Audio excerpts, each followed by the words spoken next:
পশ্চিমবঙ্গের বিভিন্ন প্রান্তত কি ভয়ঙ্কর পরিস্থিতি।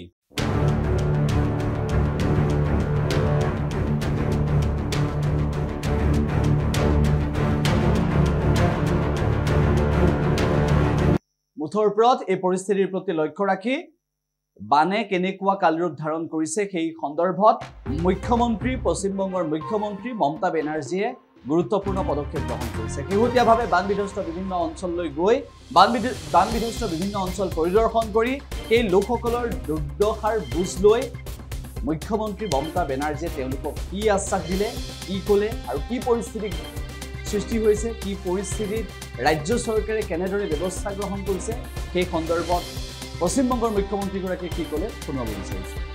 আমি একটু নর্থ বেঙ্গলে যাচ্ছি, কারণ দক্ষিণবঙ্গের 7টা জেলা আমি ঘুরে নিয়েছি যেখানে যেখানে বন্যা হয়েছে। উত্তরবঙ্গে আপনারা হয়তো অনেকে জানেন বা অনেকে জানেনও না, সাধারণ মানুষের জন্য বলা, দক্ষিণবঙ্গ ডিভিসির জলে যেমন ভেসেছে, উত্তরবঙ্গে নেপাল থেকে কোশি নদীর জল ছেড়ে দিয়েছে কালকে 5 লাখ কিউসেক টন।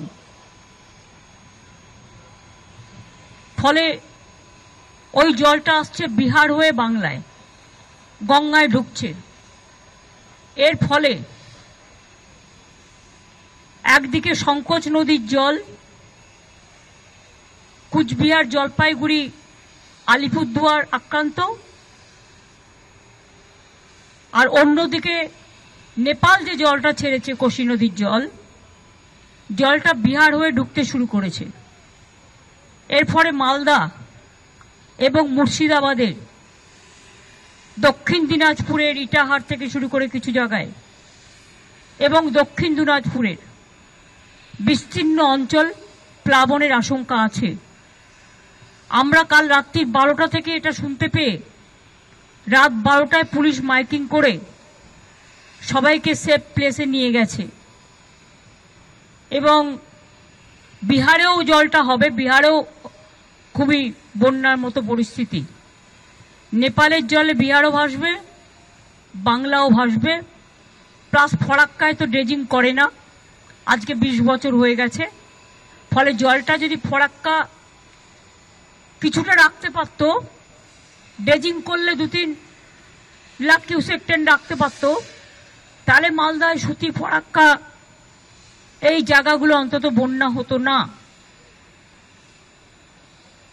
কিন্তু কেন্দ্রীয় সরকার, যেটা তাদের দায়িত্ব ছিল ফ্লাড কন্ট্রোল, চিরকাল ফরাক্কা ব্যারেজ সেন্ট্রাল গভর্নমেন্টের আন্ডারে। আগে ওরা 120 কিলোমিটার দেখভাল করত, এখন সেটা কমিয়ে 20 কিলোমিটারে এসে গেছে। কিছুই করে না, পুরো উত্তরবঙ্গ ভাসছে। নির্বাচনের সময় সব আসে, বড় বড় কথা বলে আর চলে যায়। আমি সকালবেলায় চিফ সেক্রেটারিকে উত্তরবঙ্গে অলরেডি পাঠিয়ে দিয়েছি।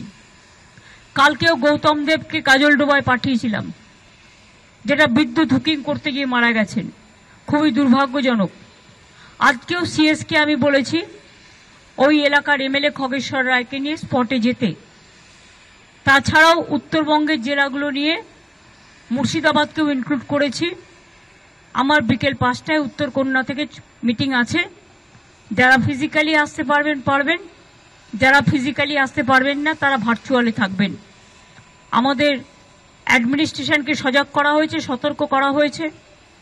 পুলিশও রিলিফের কাজটা ভালো করছে। আমাদের রিলিফটা তারা পৌঁছে দিচ্ছে বিভিন্ন জায়গায় গিয়ে তাদের সিস্টেমের মধ্যে দিয়ে। সুতরাং এইটাই হচ্ছে আমার প্রোগ্রাম। বাদ বাকিটা আমি বিকালে কথা বলেই জানবো, তখন আমি লোকাল প্রেসকে বলবো। যিকোনো খবৰৰ বাবে যোগাযোগ কৰক 7099017330 অথবা 7099017390 নম্বৰত।